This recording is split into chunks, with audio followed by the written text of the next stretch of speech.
la personne et ils vont lui dire ce qu'elle a envie d'entendre. Oui, tu aimes la musique de Mozart, mais tu es la réincarnation de Mozart. Tu as été un grand prince. Bon, évidemment, aujourd'hui, tu n'es rien, là, tu es simplement balayeur de coin. Mais avant, tu étais un grand prince, et dans la vie future, tu seras à nouveau une puissante entité. Donc, il va commencer à raconter un certain nombre de choses pour mettre sa victime en confiance.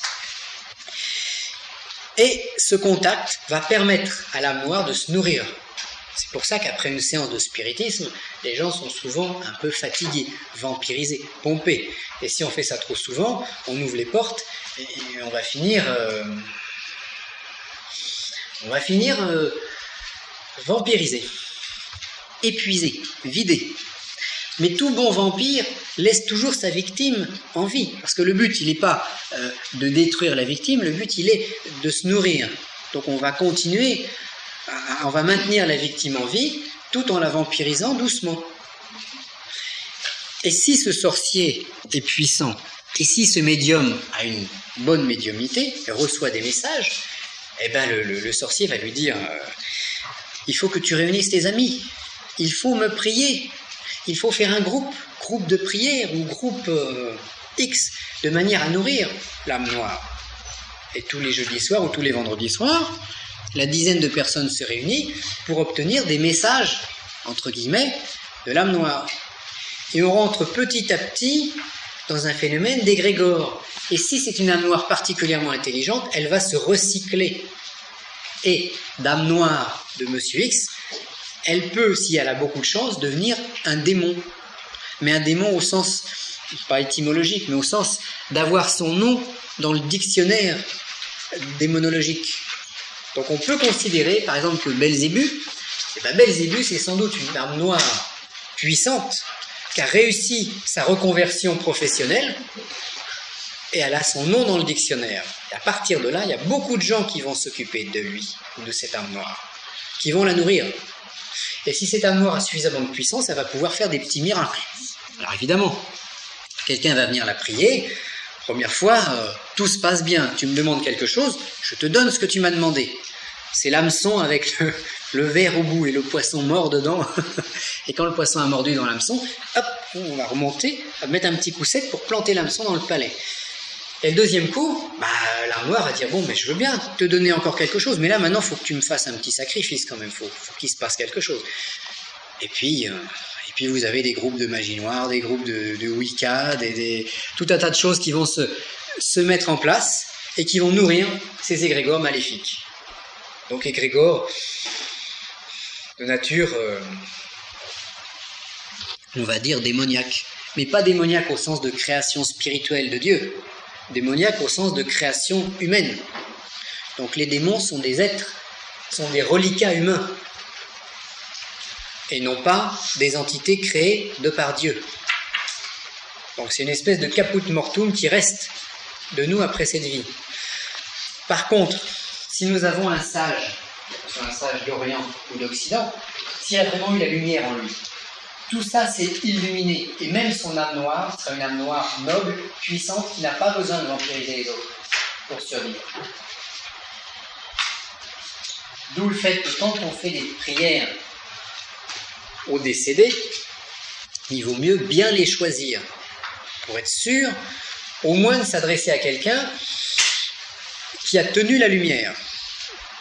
Le seul problème, c'est que vous aurez automatiquement des petits farceurs. Alors on va appeler Jésus, bien sûr. Alors on dit, oh Jésus, viens, comme ça, si je l'appelle lui ayant une puissance éthérique, une puissance immortelle, j'aurai aucun problème. Mais qui suis-je, moi, pour l'appeler lui ? Est-ce qu'il va répondre à mon appel ? Alors je vais dire, mais si, je l'ai vu. Alors là, attention, les ombres, les vampires sont très subtils et peuvent très bien apparaître sous une forme, il ne va pas apparaître une âme noire qui si personnellement, bon, admettons que je ne sois pas ce que je suis et puis que je sois juste une âme noire.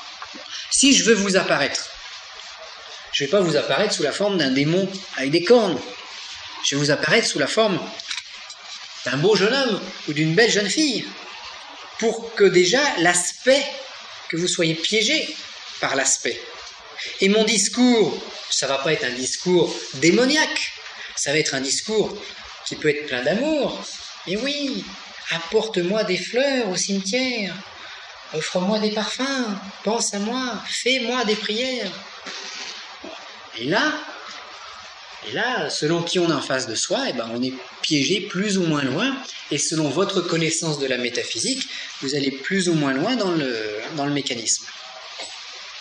Alors tout ça, c'est l'exorcisme. Parce qu'après, il va falloir nettoyer. On fait tous des erreurs. Donc on se colle tous des âmes noires en croyant que c'était des âmes blanches.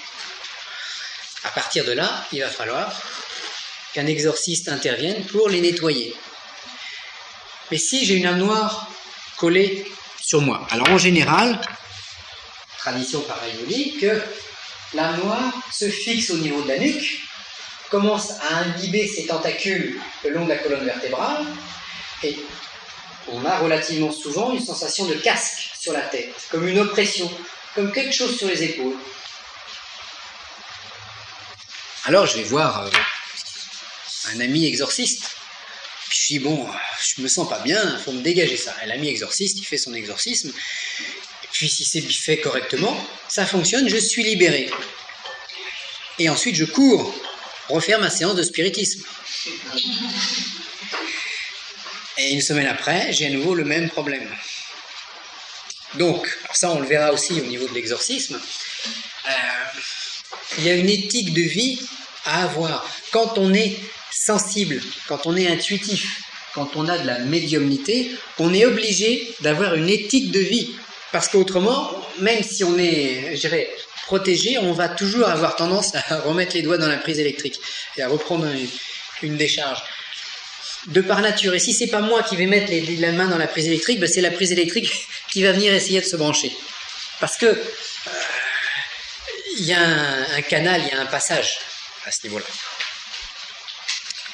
Alors vous avez compris que si vous faisiez du spiritisme, il est fortement conseillé d'éviter. Alors évitez de mettre la photo de la grand-mère partout dans la maison, les photos de toute la famille décédée. Même les maîtres qui nous ont précédés, il faut éviter de coller leurs posters partout. Parce que il y a des phénomènes de détournement d'égrégore. Par exemple, dans certains temples de Macumba, la Macumba c'est le vaudou haïtien, eh bien vous avez parfois le baron Samedi qui est l'ange de la mort. À côté, vous avez la statue de Victor Hugo, la statue de la Sainte Vierge, et puis d'autres divinités. Parce qu'ils se sont aperçus qu'après tout, plus il y a de monde, plus ça peut être efficace. Alors 6 mois après, je fais des prières à Victor Hugo. Je vais contacter quoi? Je vais contacter l'âme noire de Victor Hugo, qui est peut-être une âme noire noble, parce que c'était un poète peut-être un peu métaphysicien. Ou est-ce que je vais contacter l'égrégore Macumba qui a la même étiquette? Donc évitez de faire des contacts.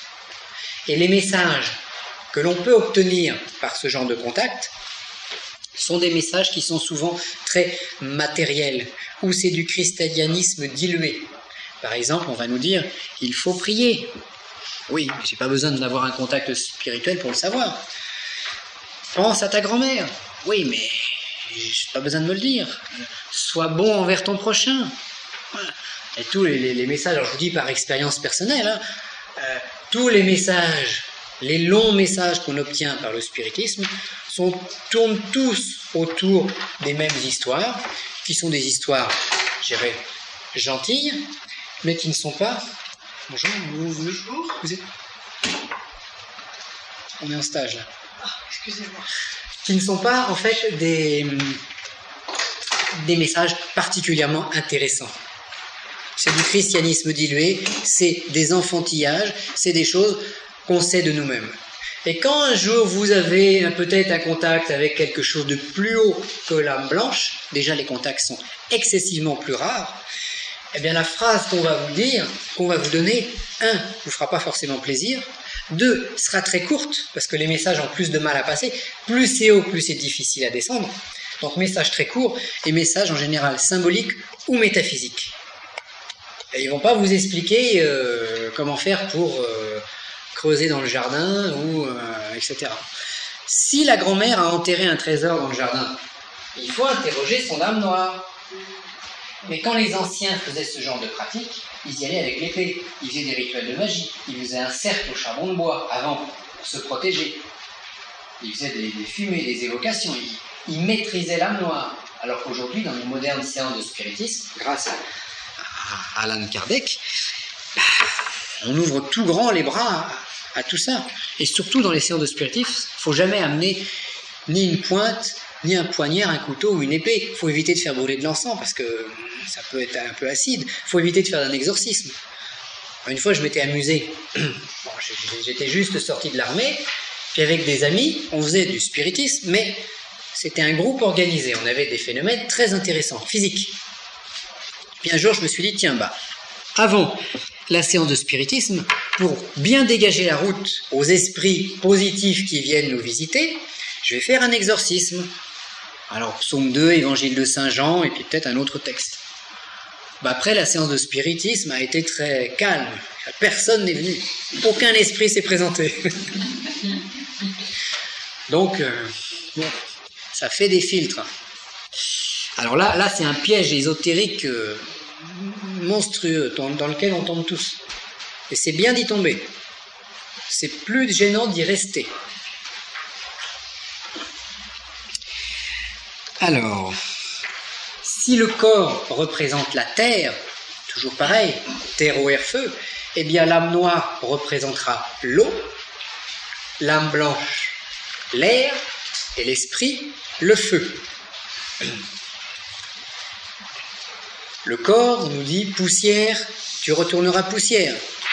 C'est de la terre. L'âme noire, c'est de l'eau. Pourquoi? Parce que l'âme noire est très sensible à la lune et à la pleine lune. D'ailleurs, les médiums se sentent, ou même les gens qui ont des problèmes d'attaque occulte, se sentent plus mal à la pleine lune. La lune, c'est quoi? La lune, c'est le miroir. Le miroir, c'est l'eau. Donc l'eau, le miroir, la lune, analogiquement, c'est la même chose. L'âme blanche, ça va être l'air, le soleil. Ne nous dit-on pas que le soleil brûle les vampires? Bon, encore une fois, un jeu entre âme blanche et âme noire. Une âme blanche, normalement, brûle un vampire. Ne peut pas supporter... le vampire ne supporte pas la métaphysique, ni la puissance, en fait. Et l'esprit, l'esprit, c'est le feu, c'est le germe. Alors, nous disions tout à l'heure qu'à la désincarnation, il y avait l'esprit a deux possibilités. Dieu, dans son immense bonté, nous a donné la liberté. La liberté de nous perdre ou de nous gagner. La liberté que par nos efforts nous nous élisions ou nous damnions. Donc c'est la damnation ou l'élection que Dieu nous a donnée par ce phénomène de liberté. Vous allez me dire, oui, mais l'esprit est immortel. Alors, deux possibilités pour l'esprit. Soit l'âme blanche existe, auquel cas l'esprit se sert de l'âme blanche comme corps de gloire, comme corps protecteur, et va au paradis, va suivre son cheminement, pourquoi pas la réincarnation, pour ceux qui y croient. Réincarnation de l'âme blanche et de l'esprit, pas des parties inférieures. Si l'âme blanche n'existe pas, si dans ma vie je n'ai rien fait, ça ne m'intéresse pas, mon esprit va se trouver piégé dans mon âme noire. Ce qui fait que pendant un certain temps, je vais avoir ici-bas une âme en peine, une espèce de purgatoire ou d'enfer, dans lequel l'esprit piégé dans l'âme noire va errer, mais sur un plan relativement physique. L'esprit est comme un ballon gonflé avec du gaz très très léger, il va tendre à s'échapper de l'âme noire. Donc, particule après particule, mon esprit s'échappe. Et telle une fumée d'encens, rejoint le grand tout et y disparaît. il y est toujours, mais mélangé à toutes les autres fumées. Hein, si ici je fais brûler un charbon d'encens, les gouttes d'encens que je vais mettre sur mon charbon vont s'évaporer, je ne pourrai plus jamais récupérer mon encens. Il sera dissous, il sera toujours existant dans le sens de ces cellules constituantes, mais dissous dans le grand tout. Prenons un autre exemple. Si on a une bouteille d'eau, on prend une bouteille d'eau. Cette bouteille, je la secoue, je retire le bouchon, je la secoue. Il y a plein de gouttes qui vont apparaître. Chacune de ces gouttes va se trouver différente, va se trouver comme dans l'incarnation. Elle vit sa propre vie de goutte d'eau. Elle fait un arc et elle va retomber. Si entre le moment où elle fait son arc et elle retombe, elle se transforme en petit glaçon, je pourrais la rattraper par terre. Je pourrais la tenir. Ce sera une eau différente. Par contre, si la goutte d'eau ne s'est pas transformée, jamais plus je ne pourrai la retrouver. L'esprit, c'est exactement la même chose. Donc l'esprit est immortel, oui, mais ce n'est pas suffisant pour que moi je survive. Et moi, j'ai un nom, j'ai un passé, j'ai une mémoire qui va se trouver dans mon âme blanche. Si l'âme blanche n'existe pas, eh bien, je suis disparu. Un peu comme une disquette informatique qu'on va reformater. On efface. Et c'est même plus qu'effacer, puisque là, la disquette informatique, je prends des ciseaux et je la coupe en petits morceaux pour la recycler dans le grand tout.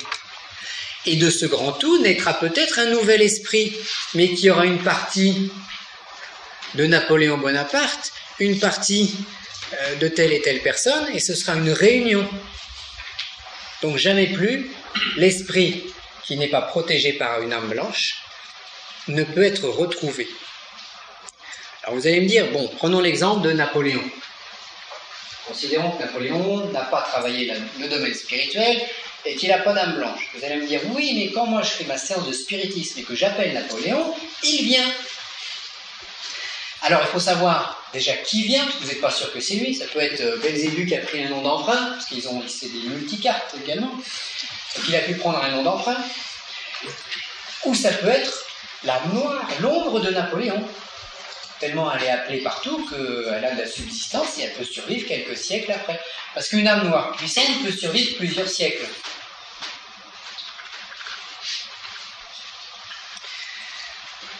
Il faut qu'elle soit entretenue, voilà, il faut l'entretenir. Il faut entretenir les âmes noires. Il y avait une technique chez je crois que c'était les Aztèques, qui consistait à fabriquer des démons. Alors eux, ils avaient poussé le vice de manière encore plus loin. Alors ils prenaient un beau jeune homme ou une belle jeune fille, dans la force de l'âge, quelqu'un de bien, je dirais, de bien vital, de puissant, dans l'âme noire, dans le taylorisme. Bon.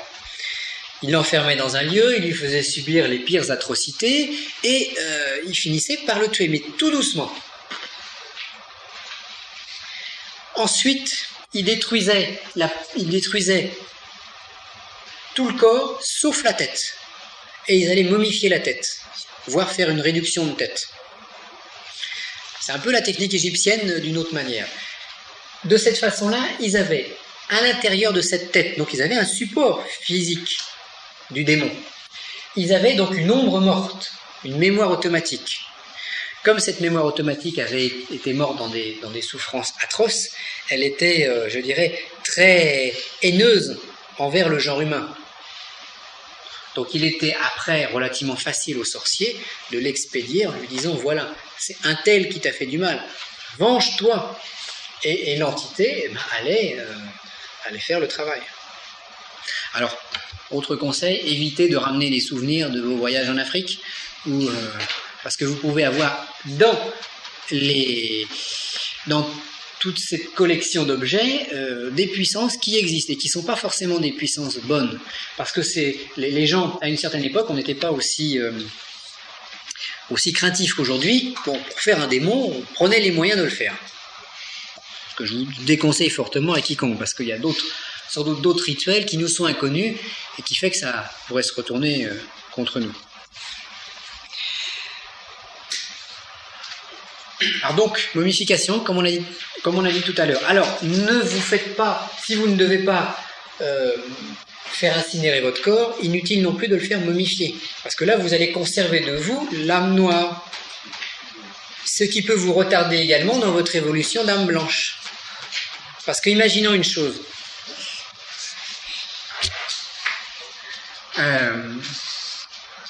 Vous vous faites momifier votre corps. Vous conservez votre âme noire. Comme vous avez bien travaillé, vous avez une âme blanche et un esprit qui s'en va au paradis et peut-être, dans 50 ans, va venir se réincarner pour les besoins de la cause. Si votre corps est toujours momifié, vous aurez en fait donc, votre esprit nouveau, votre nouvelle âme blanche, votre nouvelle âme noire, votre nouveau corps, et un peu plus loin, votre ancienne âme noire, votre ancien corps. La vibration de votre ancienne âme noire est la même que vous. Donc elle aura tendance à venir, vous peut-être pas forcément vous parasiter, mais elle sera attirée vers vous. Alors c'est vrai que si elle possédait de grands pouvoirs magiques, ça peut être intéressant, mais ça peut aussi retarder votre évolution, parce que l'âme noire veut toujours refaire ce qui a déjà été fait. Elle n'est pas évolutive, vous remarquerez dans les contacts en spiritisme, c'est toujours pour refaire le passé, c'est très rarement pour bâtir l'avenir. Donc on tend à refaire l'âme noire, tourne en rond. Alors en ancienne Égypte, donc quand on avait le pharaon qui était enterré dans sa pyramide, il y avait des choses très très particulières. Il y avait l'aide-mémoire de l'âme noire. Parce que le problème de l'âme noire, c'est qu'elle a tendance à perdre sa mémoire, la mémoire de ce qu'elle a été. Et donc vous aviez tout un tas de bas-reliefs dans lesquels on voyait le pharaon en train de pêcher, le pharaon sur son bateau avec son chat, avec son épouse, avec ses serviteurs, etc., etc. Une redescription de la vie sous forme de bandes dessinées ou gravées pour que l'âme noire se rappelle qui elle était. Donc les Égyptiens ont tenu, je dirais, les clés de l'âme noire, sans doute plus haut également par le 36 et d'autres choses, mais ils ont détenu les clés de l'âme noire.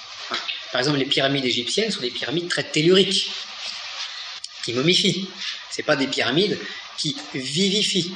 Donc, si vous restez trop sous une pyramide, je dirais, égyptienne, vous risquez, comme certains chats ou certains voleurs qui ont été retrouvés, d'être momifiés. Il y a certains chercheurs également récents qui se sont retrouvés momifiés par les techniques de verre négatif qu'ils utilisaient, qui sont des puissances liées à cette âme noire. Alors, il y avait une question, ouais. Tu avais une question, Les zombies, c'est le même principe que... En zombie, on va dire que c'est le même principe. Alors, soit le zombie, c'est une âme noire servante, parce que... un des principes de la sorcellerie, c'est de récupérer les âmes noires dans les cimetières pour en faire des esclaves, pour s'en servir. Donc, ça peut être un instrument de sorcellerie. Le phénomène du zombie, ce serait d'arriver à posséder le corps, moitié... un corps qui serait vivant biologiquement mais mort spirituellement, pour lui faire des gros travaux. Donc c'est toujours un jeu, je dirais, entre l'âme noire et le corps. Oui. Oui. Les succubes, est-ce que c'est exactement... Alors en règle générale, c'est plutôt issu du genre humain. Dès l'instant où ça va perturber l'humain, c'est issu de l'humain. Parce que l'âme, je dirais l'âme d'un animal, par exemple, c'est important de le savoir. L'animal est une entité inférieure, un daimon.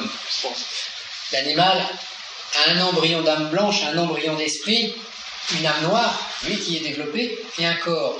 Mais je dirais qu'à la mort de l'animal, tout va remonter à l'égrégore animal. Si c'était un chien, ça remonte, sauf le corps bien sûr, ça remonte à l'égrégore des chiens, et c'est fusionné, parce qu'il n'y a pas, comme chez l'humain, une individualité, une façon de penser très personnelle.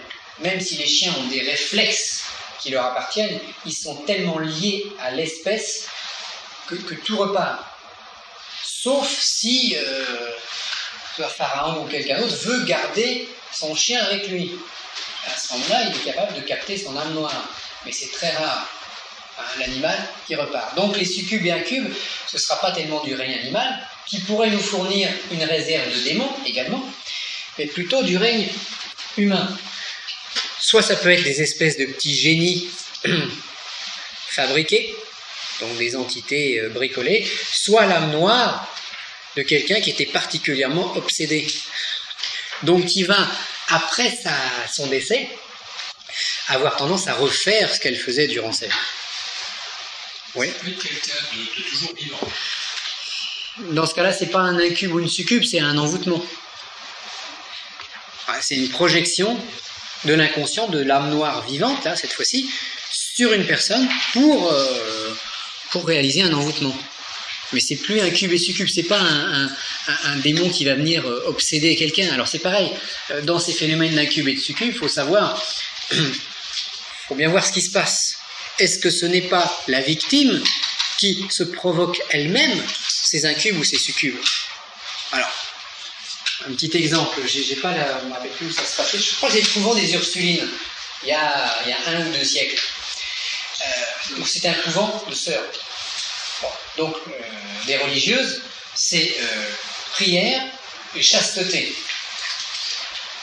Et puis un jour, dans le couvent des Ursulines, il y a un jeune prêtre qui est nommé. Et donc il est nommé, donc il commence à faire la messe, etc. Et puis, la nature étant ce qu'elle est, quand ces braves religieuses ont vu ce jeune prêtre, tous les instincts comprimés ont commencé à être de plus en plus comprimés, ça a commencé à leur donner de plus en plus d'idées, et des phénomènes de possession ont commencé. Ça a été très loin, cette histoire-là. Alors ça, c'était provoqué par la rétention énergétique, par le manque d'équilibre, je dirais. On a eu donc des phénomènes des crises, des phénomènes de possession qui étaient plus liés à l'hystérie qu'autre chose. Il paraît, d'après les textes, que certaines sœurs, pour être soulagées du feu intérieur qui les dévorait, la seule chose, c'était de leur appliquer un tison ardent sur la chair. Pour voir les médecines étaient... médecine radicale pour l'époque. Bon, ça les calmait quelque temps. Alors, le problème, c'est comme elles étaient plusieurs, elles faisaient tourner le machin, elles étaient en train de nourrir un égrégore.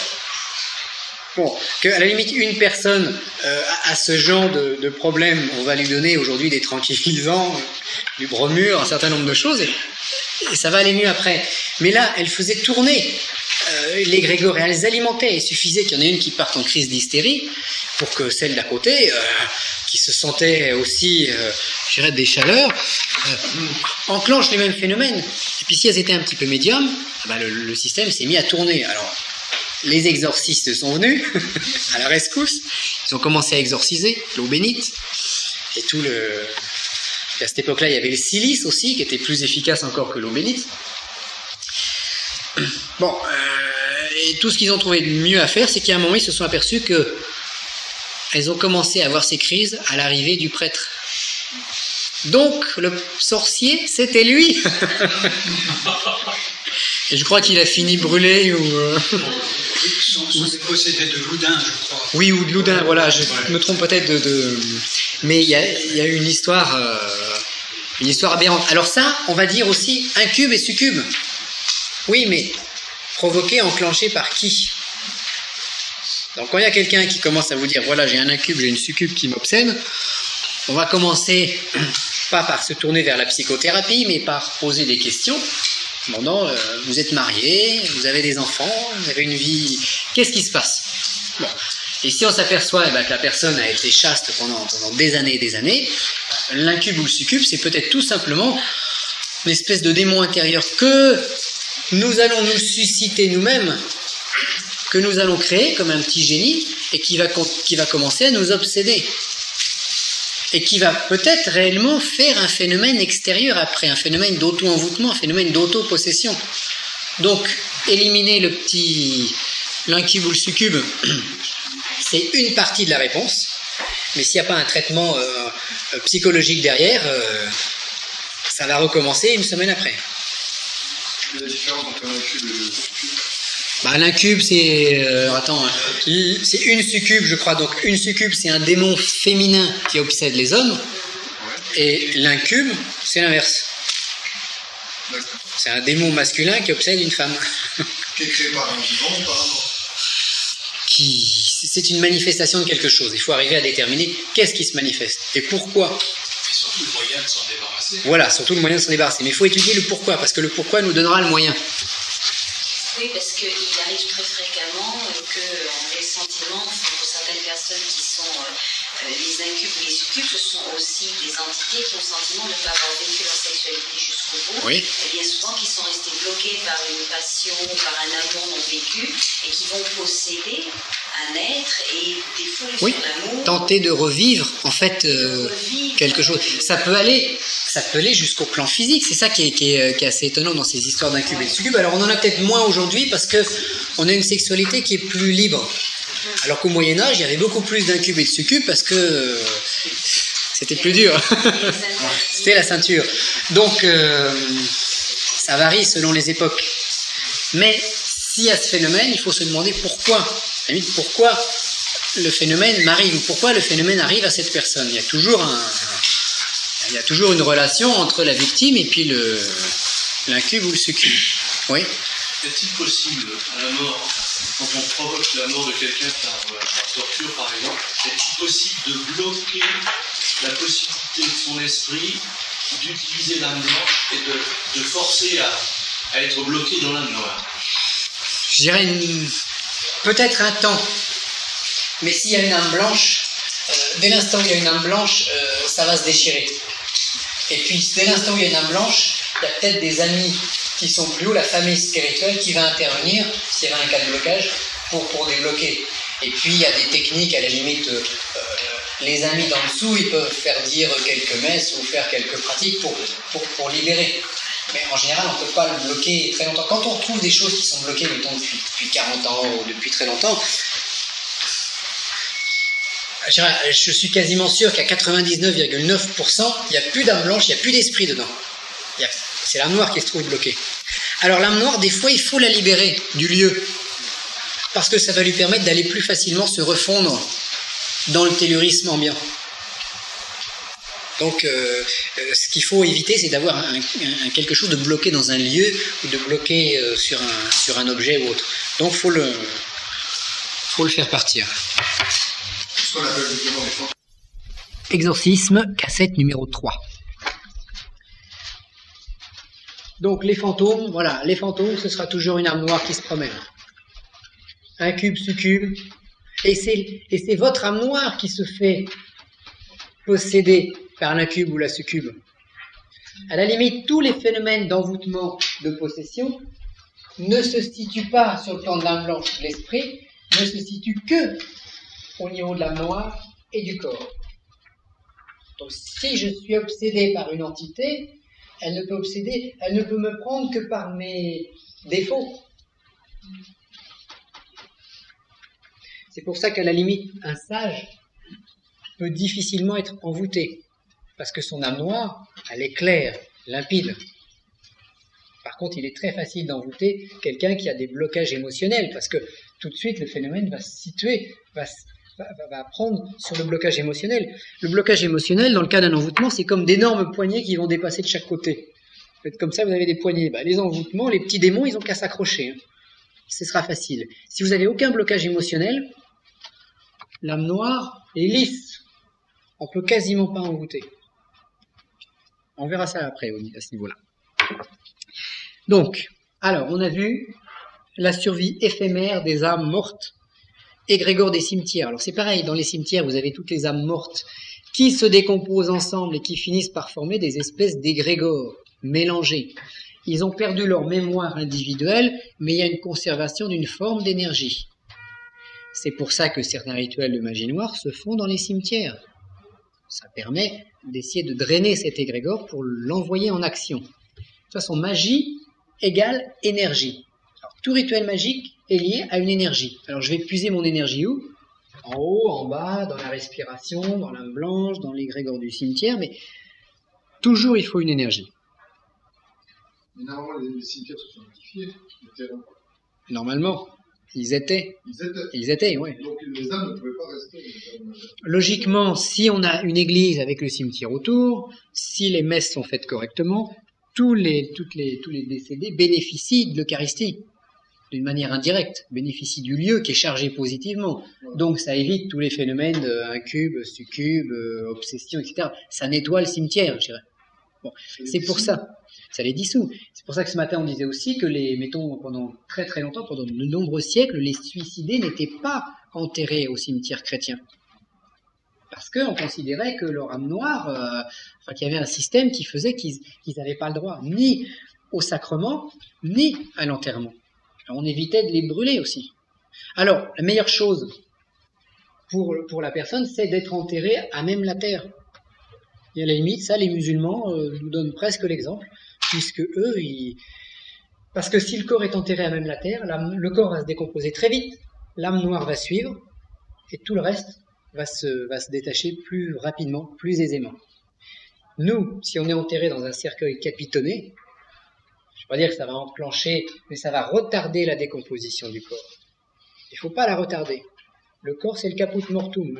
Plus vite on est débarrassé sans brûler les étapes, plus vite on est débarrassé,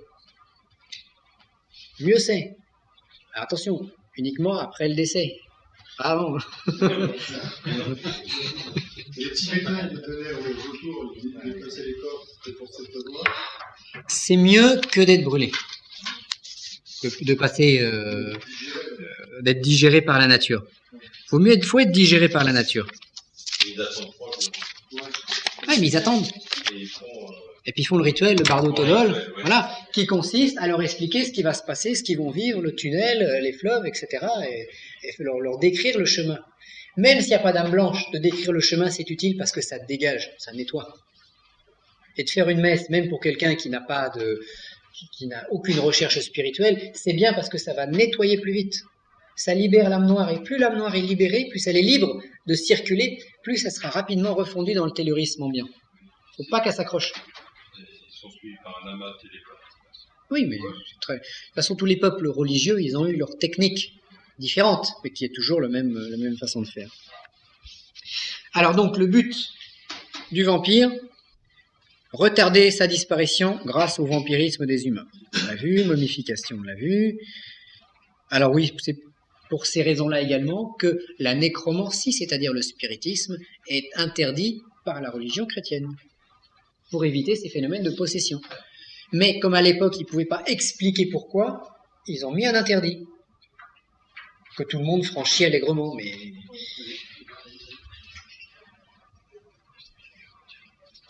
Voilà. Donc ça, on l'a vu aussi. Donc différentes sortes d'âmes noires. L'âme noire du saint qui a connu la lumière, qui de toute façon sera positive. Alors c'est pareil, quand on prie, mettons, des êtres décédés. Bon, en général, il faut les laisser tranquilles, parce qu'on va attirer les âmes noires. Si je prie quelqu'un de décédé, j'aurai d'abord l'âme noire qui va venir. C'est le plus facile, c'est le plus proche. Moi, je suis sur le plan du corps. Le plus proche, c'est le plan de l'âme noire. Donc c'est d'abord avec ça que j'aurai le contact. Si je veux contacter l'âme blanche ou l'esprit, je vais devoir passer par un rituel de théurgie. C'est plus du tout la même façon de pratiquer. Il va falloir mettre des filtres, il va falloir faire des rituels, il va falloir monter d'abord. Et que moi, je sois capable de monter sur le plan de l'âme blanche. Et si moi, je n'ai pas d'âme blanche, je n'arriverai jamais à contacter une âme blanche, c'est évident. Puisque je ne suis pas capable de monter jusque-là. Encore moins un esprit. L'esprit vit dans les sphères métaphysiques. Si je n'y comprends rien à la métaphysique, je n'aurai jamais de contact avec un esprit. C'est comme si je voulais rencontrer Einstein et qu'il m'explique les mathématiques. Et si j'ai fait aucune étude, je ne peux pas me les expliquer. Il va commencer par mettre des équations sur la physique quantique. Et puis là, je vais dire, je suis pas. On n'a pas le vocabulaire pour contacter. Donc restons humbles, hein, restons...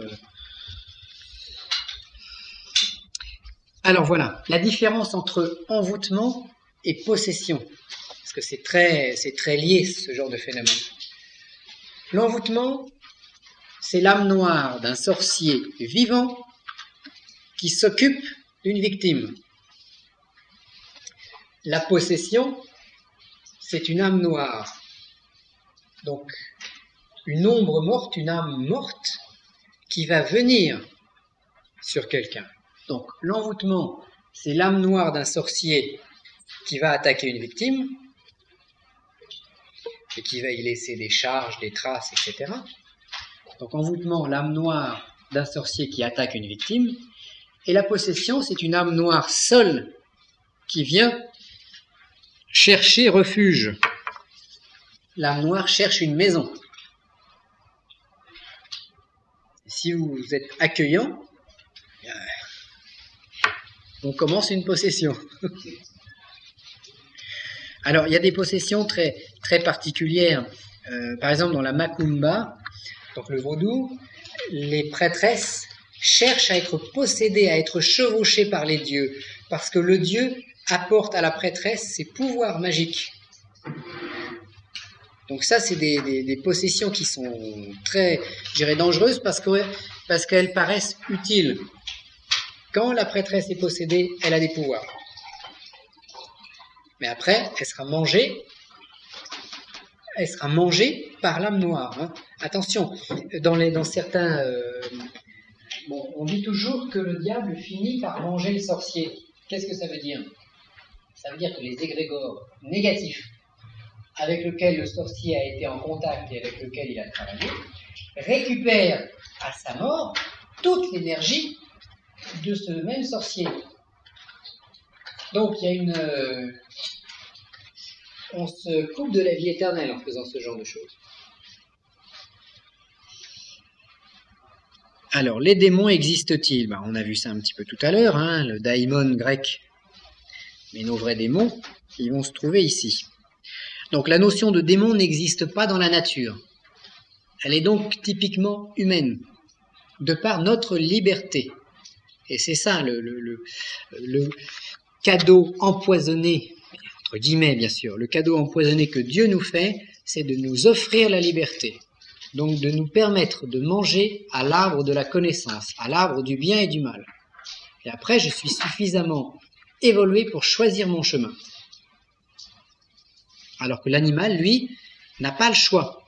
Il est divin instinctivement. Nous, non. D'ailleurs, la preuve, c'est qu'on peut polluer la planète tant qu'on veut, et il ne nous dira rien. C'est nous qui allons en pâtir, tout seul. Le suicide existe chez l'être humain, beaucoup moins chez l'animal. Je ne sais pas si ça existe aussi chez l'animal. Oui, ça existe aussi, mais... Même par en groupe. Oui, en groupe.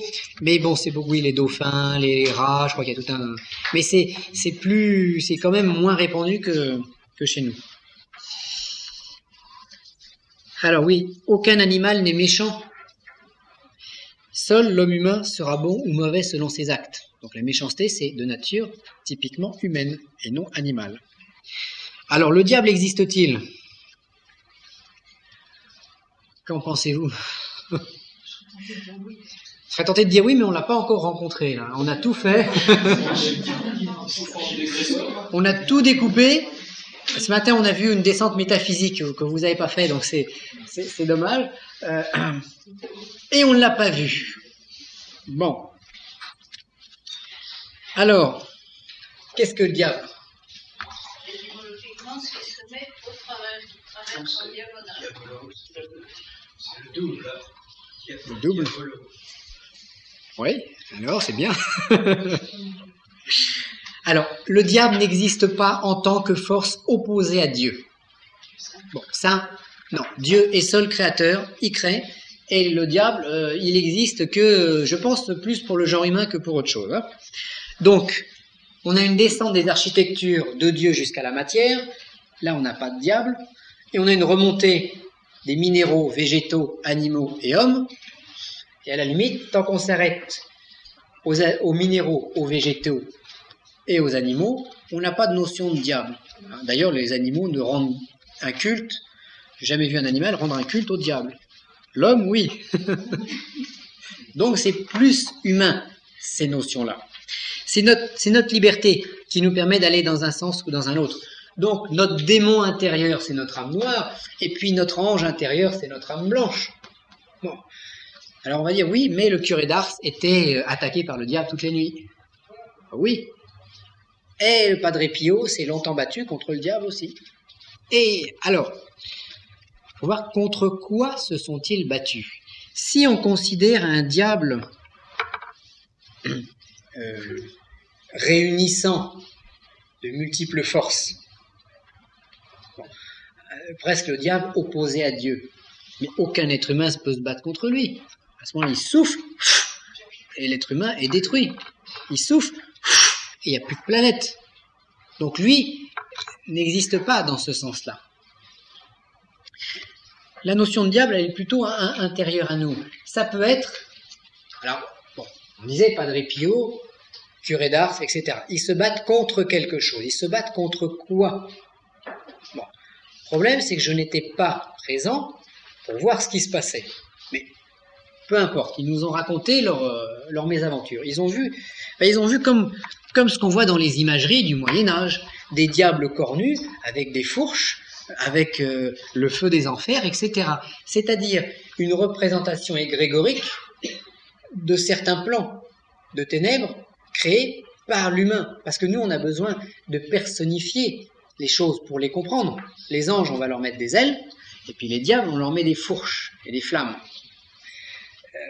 C'est plus simple pour mon mental. C'est plus simple pour mon mental de prier la Sainte Vierge avec une statue de la Sainte Vierge devant moi, que de prier de manière abstraite une Vierge éternelle ou universelle qui est hors du temps et de l'espace.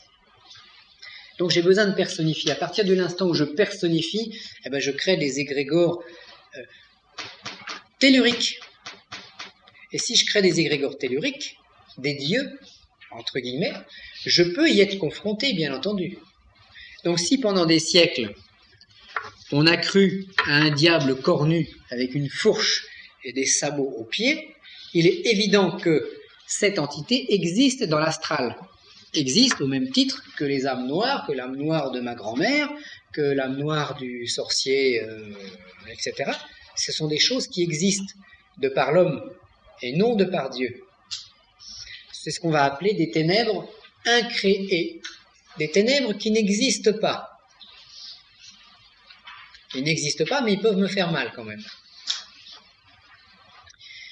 Donc, en règle générale, quand on se bat contre des entités ou quand on voit ce phénomène d'entité, heureusement, c'est pas la personnification du diable lui-même qui arrive.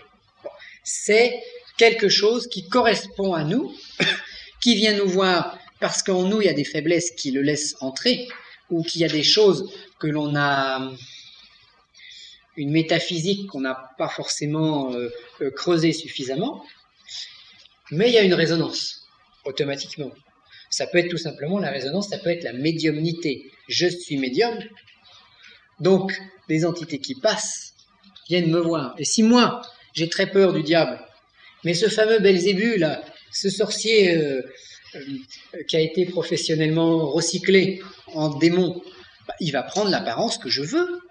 Il va prendre une apparence qui correspond à ma cosmologie personnelle, à mon imagination personnelle. Donc il va venir sous forme d'un diable cornu, parce que ça me fait peur. Et comme lui, il veut prendre de l'énergie, et que l'énergie et que la peur est une énergie, plus il me fait peur, plus il peut prendre d'énergie, plus je vais en émettre. Donc il peut, au lieu de prendre l'apparence de la plus belle jeune fille ou du plus beau jeune homme, il peut aussi prendre l'apparence d'un diable horrible pour me faire peur, pour que j'émette une émotion et lui se nourrisse de cette émotion. Ils sont compliqués, hein,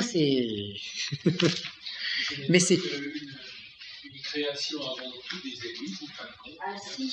Plus ou moins alimenté par les églises, bien sûr. Et ça ne les alimente pas eux-mêmes également. Après, c'est des luttes d'égrégores. À la limite, il faut toujours se créer un ennemi pour avoir des amis. Il y a quelqu'un d'un groupe particulier, je dirais, c'est ceux qui attendent les extraterrestres, là. Non, les Raël. Alors Raël, ils ont trouvé un truc génial. Bon, il avait rien, il avait pas d'argent, il avait il n'était pas marié, rien. Bon. Et puis, il a décidé d'être enlevé par des extraterrestres, de revenir sur Terre, et puis après de décerner un message. Et son message, il est simple. Les extraterrestres vont venir. Il faut donc leur prévoir des pistes d'atterrissage, des maisons pour habiter, des piscines, pour pouvoir se dorer au soleil. Il leur faut des femmes. Quand ils vont venir, ils en auront besoin, etc. Alors, le mouvement raélien, il crée tout ça. Donc les gens font des dons, et on alimente, donc on crée des piscines, on crée les bâtiments, les pistes d'atterrissage, etc.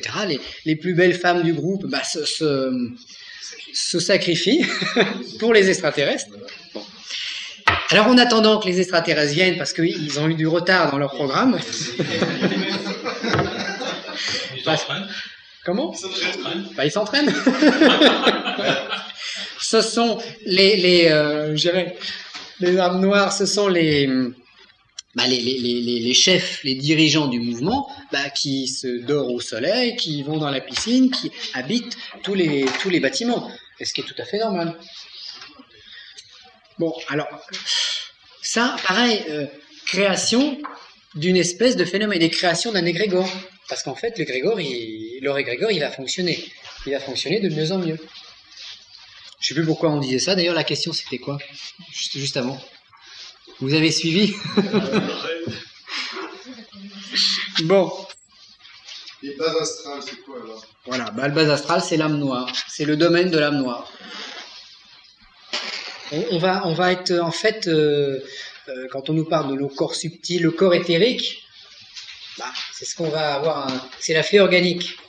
Le corps astral, c'est ce qu'on appelle corps astral inférieur, c'est l'âme noire. Corps astral supérieur, c'est l'âme blanche, etc. Alors bon, voilà, pas les Égyptiens, dans les phénomènes hindous, là où on a 7 corps, du corps causal jusqu'au corps bouddhique, en passant par le corps physique. Bon, c'est bien tout ça, mais moi, ce que j'aime, c'est découper de manière concrète, que je ressente les choses. Ça, c'est mes passions. Si je suis passionné de course automobile ou de Porsche, c'est mon âme noire qui s'exprime. Si je suis passionné de métaphysique et de compréhension spirituelle, et que quand j'ai en face de moi un texte de saint Thomas d'Aquin, ça me fait vibrer, c'est mon âme blanche qui s'exprime. Bon. Par contre, quand on me parle de corps causal, de corps bouddhique, j'ai plus de mal à l'intégrer. Donc on fait une découpe plus simple, mais en sachant que tout étant dans tout, l'âme blanche peut se redécomposer, l'âme noire peut se redécomposer. Donc on peut en avoir plusieurs, en fait. Donc, alors le diable, voilà, on en était là. Qu'est-ce que le diable ? Alors le diable serait-il la réunion des instincts animaux que nous avons, nous, en tant qu'hommes ? Instinct de reproduction, nourriture, protection du territoire, repos, les 7 péchés capitaux. C'est quoi ? C'est les passions de notre âme noire. La passion de ne rien faire, la paresse. L'avarice, la passion d'accumuler des richesses qui ne serviront à rien, puisque accumuler des richesses dans la matière, c'est accumuler des points dans l'âme noire. Mais c'est l'âme blanche qui est importante. C'est là où j'ai mon épargne. Alors, oui, il faut peut-être des biens matériels, parce que si je veux construire un oratoire, si je veux faire fabriquer une pyramide, j'ai besoin d'argent pour l'esprit, pour l'âme blanche et l'esprit, et non pour simplement faire des courses de voiture ou... Donc une bonne idée, je vends ma Porsche pour me construire un oratoire. Bien. Alors, notre diable, en fait, on le verra jamais en tant que personnification dans le charisme de l'exorciste. On verra des choses, mais jamais lui. On verra sans doute jamais Lucifer non plus, puisque Lucifer, c'est plutôt un courant de descente. Comme on a vu ce matin, c'est le courant des anges qui crée la matière. c'est pas tellement personnifié. Lucifer, c'est ça aussi. C'est quand je lance quelque chose, ça retombe. Ça, c'est Lucifer. C'est l'expression de Lucifer. Non, mais bon, maintenant je vais pas aller dans la forêt pour l'appeler. Ça ne m'intéresse pas. Je vais perdre mon temps. Même si j'ai la manifestation de quelque chose.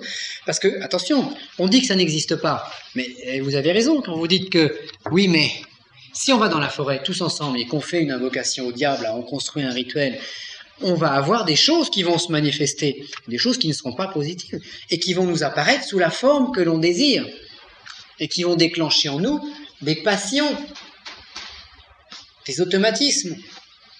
Bon, mais tout ça, c'est nous qui nous le fabriquons. Comme dans le fameux couvent de ces pauvres sœurs. Alors, après, ce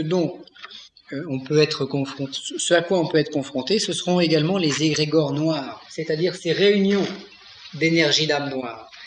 Prenons un exemple. Nous avons plusieurs personnes vivantes qui vont se concentrer pour des choses matérielles, politiques ou autres. Ils vont alimenter une forme d'entité qui sera de nature âme noire, je dirais, et qui sera chargée d'une mission particulière. Par exemple, l'égrégore du nazisme, c'est exactement ça. C'est un égrégore qui a été construit par des pratiques occultes pour que l'armée allemande gagne les batailles, pour que certains tiennent le peuple, et ça a été une immense épopée magique, magico-guerrière. Alors on va dire mal, parce que ça s'est mal terminé, mais on aurait aussi très bien pu tous être allemands, et puis aujourd'hui parler la langue de Goethe, parce qu'il y a eu une lutte au niveau des Allemands, ils ont failli avoir la bombe atomique avant les Américains. Oui. Il s'en est fallu de pas beaucoup. Et s'ils avaient eu la bombe atomique avant les Américains, eh bien aujourd'hui, on serait tous de l'autre côté. Est-ce que ça nous empêcherait d'évoluer spirituellement? Peut-être pas. Bon, la nature du monde aurait été un petit peu changée. Mais ils ont failli gagner parce qu'ils s'étaient alliés des phénomènes occultes. Mais comme c'était dans le sens du mal, dans le sens d'une conquête guerrière, en faisant couler le sang, c'est efficace au début, mais pas à la fin. Le mal gagne toujours au début. Mais en finale, c'est Dieu qui a fait les règles du jeu. Donc comme Dieu, on va pas dire que c'est un tricheur, Dieu. On va dire que c'est lui qui a fait les règles. Il aime gagner.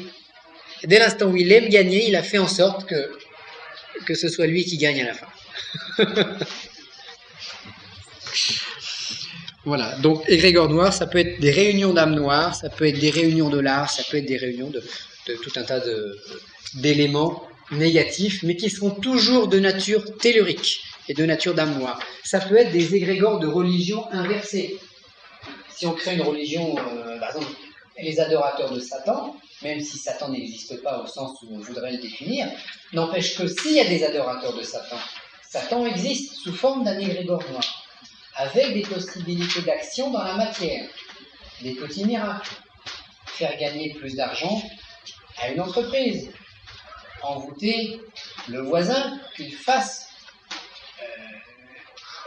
ce qu'un autre a décidé, etc. Oui, mais toujours à ce niveau-là, au niveau des énergies telluriques. Alors, y a-t-il des questions? Oui. Quand on passe un pacte avec le diable, est-ce qu'on remplit avec un pacte de sang, on s'engage à... Qu'est-ce que le pacte avec le diable? On s'engage à donner son âme, ils ne disent pas, c'est l'âme noire ou blanche. Alors, tout. De toute façon, si on fait un pacte avec le diable, on donne tout. Mais si on n'a pas d'âme blanche, c'est pas très grave. Il se fait avoir. Il se fait avoir. Le principe de donner son âme, le pacte, c'est que si on prend la mauvaise voie, de toute façon, on ne va pas développer d'âme blanche, donc on a déjà donné son âme au principe du mal, puisqu'on ne l'aura pas pour survivre. Par contre, si on va dans la forêt, on fait un pacte avec son sang. J'ai un monsieur qui m'avait téléphoné il y a pas mal de temps là-dessus, Il m'a dit, voilà, j'ai plein de problèmes. Ah, ben voilà, je suis musicien, et pour être célèbre et riche, j'ai fait un pacte avec le diable. Donc j'ai été dans la forêt, je me suis fait une petite prise de sang, tout, et puis j'ai rempli le papier et tout, je l'ai brûlé selon les rites. Et depuis, je suis fatigué, j'ai pas de chance, j'ai des angoisses, etc., etc. Bon, qu'est-ce qu'il a fait? Il s'est collé sans doute une vieille coque vide qui traînait par là, qui s'est dit, oh, le naïf, hop, elle s'est collée sur lui, et puis elle s'est mise à le vampiriser gentiment. C'est ça qui s'est produit. Bon, pacte avec le diable. On peut faire un pacte avec un égrégore. Oui. Hein, parce que l'égrégore, lui, il est plus puissant que le simple diable général. Oui. Et l'enfer existe-t-il alors? Qu'est-ce que l'enfer? Alors, qu'est-ce que l'enfer? L'enfer, ce serait l'esprit, bon, à la mort, ce serait l'esprit qui n'a pas d'âme blanche pour survivre et qui se retrouve coincé dans l'âme noire.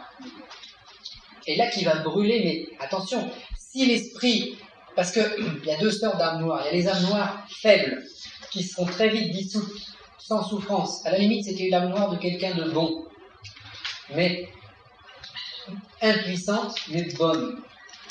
Elle disparaît, l'esprit et l'âme noire vont disparaître rapidement, sans douleur. Amour, manifestation de l'amour de Dieu.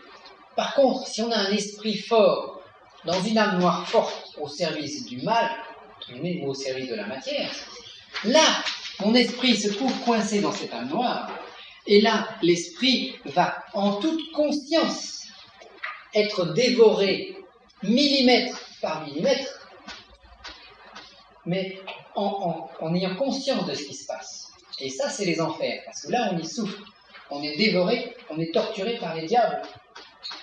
Donc, c'est comme si quelqu'un se décomposait vivant, mais très progressivement. Plus il y a de puissance, plus c'est long, et plus la torture va s'étaler comme...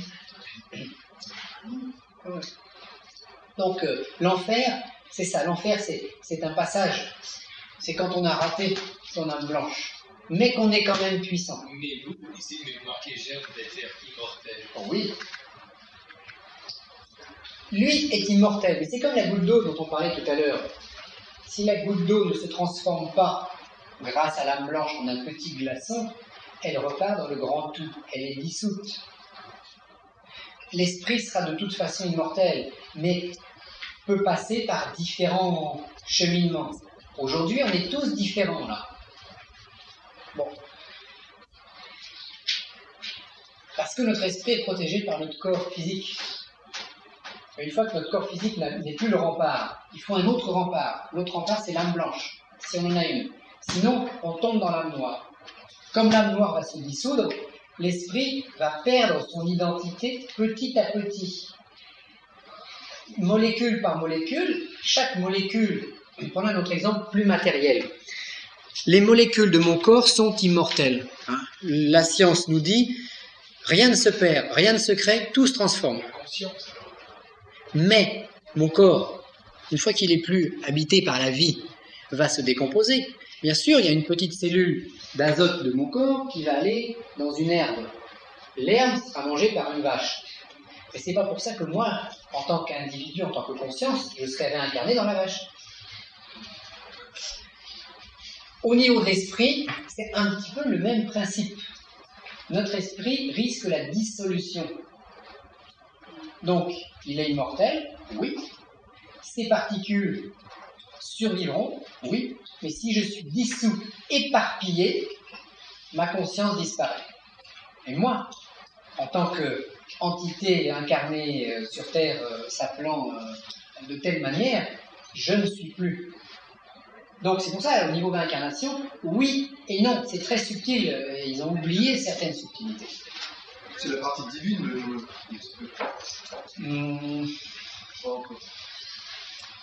C'est la vie, c'est le souffle de vie qui est en nous. Mais ce souffle de vie, il repart. Si je ne le garde pas quelque part. C'est comme un ballon de baudruche. Je le gonfle. Je souffle. je gonfle mon ballon. Je fais un nœud. Tant que la structure en caoutchouc protège le souffle que j'ai mis dedans, le souffle qui est à l'intérieur du ballon est différent de l'air ambiant. Il vit de manière individuelle. Si je prends une épingle, je casse la structure, ça fait boum, et l'air qui était dans mon ballon se dissout dans l'espace. Et jamais plus je ne pourrai rattraper cet air et le remettre dans un autre ballon. C'est là la subtilité. Donc l'air, c'est l'esprit. Et je dirais, les corps qui sont en dessous, c'est les structures qui peuvent protéger ce souffle de vie. Mais le souffle de vie, lui, il va tendre à redisparaître. Qui a acquis une mémoire aussi. Mais la mémoire, elle est dans l'âme blanche. Il perd sa mémoire. Non, justement, il perd sa mémoire. Il se disperse, comme l'air. Attention, s'il n'y a pas d'âme blanche, l'esprit retourne au grand tout. De toute façon, toutes les anciennes traditions ne parlent jamais de réincarnation, ils parlent de réintégration. On réintègre le grand tout. On est fusionné à Dieu, et là s'arrête le périple de l'âme. C'est très récent, ces histoires de réincarnation. Attends, oui. Au niveau donation d'organes, comment ça se passe au niveau de l'âme? Quand on est soi-disant, non, je dis bien soi-disant, parce que quelquefois, les médecins disent qu'on y est, au final, on n'y est pas. Je dirais, oui. Sujet. Mais bon, transfusion de sang, parce qu'on donne quand même vraiment de sang, don d'organes, etc. Comment ça alors, se passe don d'organes. Alors, soit on a un don d'organes, mettons qu'on est décédé. Bon. Et puis, quelqu'un a besoin de notre organe. Personnellement, mais là, ce n'est qu'une opinion personnelle, je préfère que mon corps se décompose tranquillement dans la terre. Et rien donner. Bon. C'est vrai que si... Est-ce qu'il faut sauver une vie ou pas? Est-ce que c'est quelqu'un que l'on aime ou pas? Après, des cas de figure peuvent se poser. Mais je crois que le mieux, c'est que le corps se décompose tranquillement. Bon, est-ce qu'il faut donner son sang en tant que vivant? Bon, est-ce qu'il faut donner son sang Si on est très sensible, très médium, ça va créer des liens fluidiques. C'est quoi hein, la poupée et l'adagite de l'envoûteur?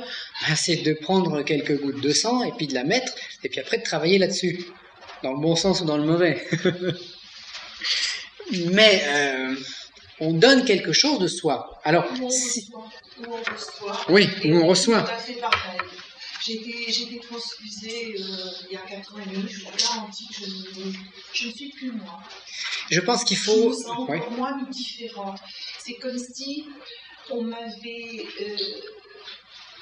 obligée, en plus je ne souhaitais pas Oui. cette transfusion, bon je ne l'ai pas refusée parce que Bien sûr, c'est le bazar dans la médecine. Puis il faut conserver la vie. Il vaut mieux être transfusé que décédé. Voilà, Toujours. surtout quand il y a encore des enfants, etc. Hein. Mais c'est vrai que c'était un choc immense. Sur le plan énergétique, oui. Sur le plan Parce énergétique, j'ai été très agressive et je suis encore. Vous avez récupéré, Vraiment, je me sermonne. voilà, vous avez récupéré quelque chose qui ne vous appartient pas. Tout à fait. Donc à partir de là, ça perturbe. Tout à Alors, fait. si c'était le sang d'un sage, Ah oui. ça n'aurait peut-être pas le même effet. J'ai eu le sang d'un sage au départ, mais au final, Mais- j'ai eu sûrement le sang de quelqu'un de moins calme. Mais bon, mais vaut mieux. 2,5 litres quand même, hein. Ça fait beaucoup, 2,5 litres. Oui, c'est oui. énorme, hein. Mais il vaut mieux quand même, je pense, être transfusé, parce que ça va nous permettre de continuer notre cheminement, notre pèlerinage. Notre pèlerinage physique, et de continuer à accroître notre âme blanche. Alors, oui. Vous avez donné une technique pour renforcer, développer la mémoire. Oui. Et parallèlement, je n'ai pas entendu de technique Pour développer l'âme blanche. Bah, là, si vous voulez, le but du stage, c'est l'exorcisme. Donc, le but du stage, c'est d'être efficace dans un exorcisme. Donc, il faut une âme noire puissante. Bon. Pour développer l'âme blanche, c'est, je dirais, la recherche spirituelle, les rituels de théurgie, voire la prêtrise, l'Eucharistie, qui va nous donner une nourriture d'âme blanche, mystique. La méditation, le contact avec les plans supérieurs. C'est ça, sous une forme ou sous une autre. La méditation. Ça dépend ce qu'on appelle méditation.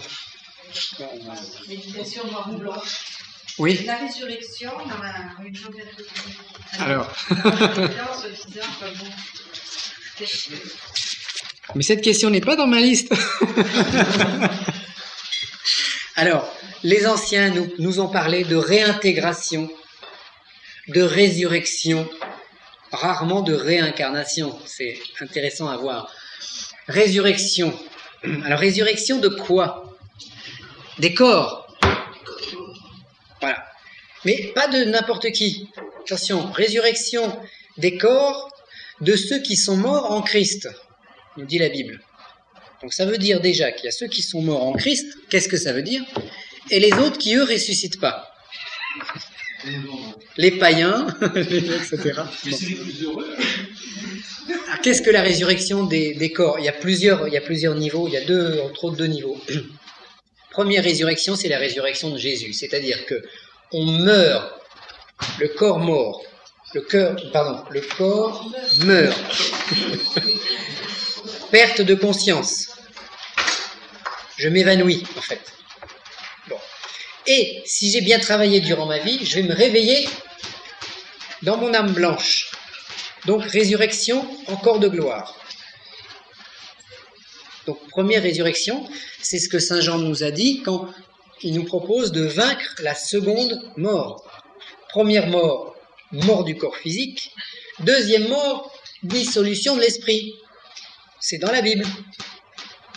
Donc, il s'agit, la première mort, on ne peut pas l'éviter. La deuxième, oui. C'est, je dirais, théologique. Donc, bon, après, on y croit, on n'y croit pas. Mais, et c'est logique. C'est théologique et logique. Et c'est vrai que dans théologique, ça, j'ai pas remarqué ça. Il y a théo, donc Dieu, et logique. Donc, c'est la logique de Dieu. Vous me pardonnerez. Parce qu'en grec, je pense qu'on doit y trouver autre chose. Mais, bon. Donc, dissolution d'esprit, c'est la seconde mort. Si je me réveille dans mon âme blanche, je ressuscite dans un corps. Résurrection du corps. Mais, âme blanche. C'est pas du corps physique. Vous parliez tout à l'heure de... Attendez, je finis. Deuxième problème de la résurrection des corps. Parce qu'on dit aussi que la résurrection des corps, ce sera à la fin des temps. Bon, au jugement dernier. Mais on dit qu'il n'y a pas de début et pas de fin. Oui, mais pour nous, il y a un début et une fin. Donc s'il n'y a pas de début, il n'y a ni début ni fin pour Dieu. Moi j'ai une naissance, une vie, une mort. Et j'ai envie de prolonger au maximum, même après. Mais j'aurai quand même une fin, puisque j'appartiens à la limite. Alors, qu'est-ce que le jugement dernier? Alors, le jugement dernier, pour reprendre très très vite, mais là, c'est des notions de métaphysique on va survoler rapidement. On a les 6 jours de la création. Et le 7e jour, nous dit-on, Dieu se repose. C'est curieux. Ça veut dire qu'on a une création en 7 temps. Les 6 premiers ont eu lieu.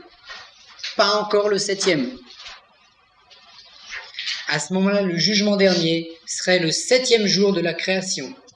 Donc quelque chose que la Terre, que l'humanité, que tout ce qu'il y a n'a pas encore vécu. 7e mutation. Bon. Et cette 7e mutation verrait la résurrection des corps. Alors qu'est-ce que ça peut être? Ça peut être que Dieu envoie son feu spirituel, son Saint-Esprit, sur l'ensemble de la planète, sur tout le monde, de manière à la saturer. Jusqu'à présent, il n'y avait que les initiés, que les théurges, que les Moïse, Jésus, etc., qui recevaient le Saint-Esprit. Imaginons que tout le monde reçoive quelque chose. Bon. Donc, ça veut dire qu'on va avoir une concentration d'énergie énorme qui peut nous faire muter, qui va nous élever d'un cran. Alors, cette question est intéressante parce que je l'ai suggérée ce matin. Donc, il y a quand même qui suivent, hein, c'est bien. C'était les 3 petits points qui se trouvent en haut, en fait. C'est ça. c'est le petit carré rouge là, qui se trouve en haut, qui serait ce qui n'est pas encore arrivé. Et là, on pourrait avoir le jugement dernier, le jugement de tout le monde, et la résurrection, ça voudrait dire quoi? De ceux qui sont morts, donc de ceux qui sont déjà morts, de ceux qui nous ont quittés. Si nous, on reçoit de l'éther, on va se mettre à voir de manière beaucoup plus forte ce qui se passe de l'autre côté. C'est comme si notre planète montait d'un demi-ton dans l'aspect occulte, dans l'aspect spirituel des choses. Tout monte d'un demi-ton. Bon. D'un autre côté, si c'est une énergie qui descend, tous ceux qui sont déjà morts, qui remplissent les greniers célestes, vont descendre eux-mêmes d'un demi-ton vers nous. Puisque ce septième jour de la création, ça nous élève un petit peu, et eux, ça les fait descendre un petit peu. Puisqu'il y a toujours le double courant qui monte et qui descend. À partir de là, on va peut-être avoir une jonction. On va peut-être pouvoir les voir, peut-être leur serrer la main. D'où résurrection des corps de ceux qui sont morts en Christ, oui. C'est-à-dire que tous les ressuscités qui sont déjà là-haut, on va peut-être pouvoir les voir après cette mutation. Est-ce que dans ce cas, ça pourrait être un corps différent Comme c'est jamais arrivé de l'histoire ni de l'humanité, ni de l'histoire de la planète. Donc, difficile d'en parler. On a un Jésus qui est revenu en corps de gloire, en âme blanche, et ses apôtres ont pu le toucher. Donc peut-être que l'âme blanche peut se densifier suffisamment jusqu'à un contact physique. Peut-être. Et peut-être que nous, si on monte d'un demi-ton, eh ben, on va avoir un contact. Alors, cette résurrection des corps peut-elle se faire prochainement ou dans de nombreux siècles, de nombreux millénaires? C'est la question, c'est le point d'interrogation. C'est la question qu'il faut se poser. Il existe des réponses, mais il faut se poser la question.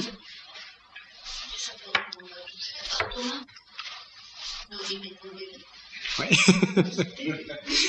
Oui, question. Pour revenir à l'âme blanche, à l'âme noire.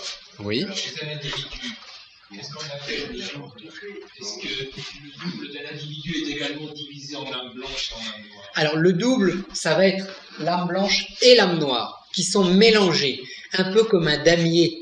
Comme le damier pour jouer aux échecs, il y a des cases noires, des cases blanches, imbriquées les unes dans les autres. Eh bien, notre double, c'est l'âme blanche plus l'âme noire durant l'incarnation. Donc, on peut utiliser en fonction. On fonctionne toujours sur les deux. Quand je fais un exorcisme, je fonctionne sur l'âme noire. Et si je fais une prière dans mon exorcisme, je vais fonctionner sur l'âme blanche. Mais elles sont très imbriquées. D'où le combat contre moi-même. Parce que qui gagne, les cases noires ou les cases blanches? Comme il y a des fois des cases noires qui ressemblent à du blanc et des blanches qui ressemblent à du noir. Attention. Rien n'est 100% blanc, rien n'est 100% noir. Tout dépend de l'angle. Les deux yang, oui. Un côté noir avec un point blanc et un côté blanc. Ça dépend de l'angle d'éclairage. Je vais regarder par rapport à quoi? Par rapport à quel mode, à quelle religion? Chez un musulman, en Iran, couper la main à un voleur, c'est bien. Chez nous, couper la main à un voleur, c'est mal. Bon, alors, déjà, ça fait deux notions différentes. On va dire, oui, c'est nous qui avons raison, parce que nous, on est chrétiens et pas les autres. Je suis d'accord. Mais on n'a pas toujours pensé comme ça, même nous, occidentaux chrétiens. À des moments, les voleurs, on les pendait.